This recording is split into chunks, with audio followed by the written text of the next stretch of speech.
हल्ल्यानंतर आता विरोधकांनी केंद्र सरकारवर मात्र जोरदार टीका केली आहे. बघूया.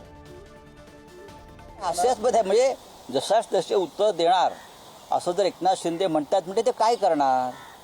त्यांच्या लोकांना घेऊन सीमेवर चाललेत का हातात बंदुका घेऊन? काय करणार काय? हे नाटकं बंद करा. जशाच तसे उत्तर दिलं असतं तर काल 27 लोकांचे प्राण गेले नसते. एकनाथ शिंदेमध्ये दम असेल तर गृहमंत्र्यांचा राजीनामा मागा. त्यांच्या पक्षाचे प्रमुख आहेत ना ते.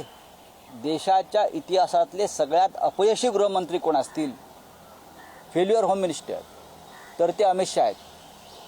असा देश चालत नाही गुंडागर्दी करून.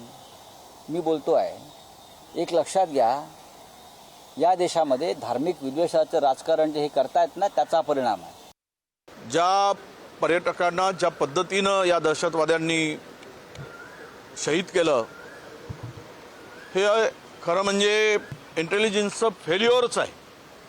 जिथे हजारो पर्यटक असतात तिथे साधा पोलीस किंवा आर्मीचं कोणी असू नये आणि दहशतवाद्यांना रान मोकळं केल्यासारखं या आणि मारा अशा पद्धतीचं त्या ठिकाणी जर परिस्थिती निर्माण होत असेल तर मग इंटेलिजन्स काय करत होता?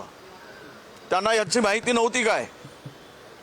आणि आज संपूर्ण देशभरातील परदेशातील मोठा पर्यटकांचा लोंढा तिकडे जातो आहे, तर पुरेशी व्यवस्था करणं हे सुद्धा अनिवार्य होतं.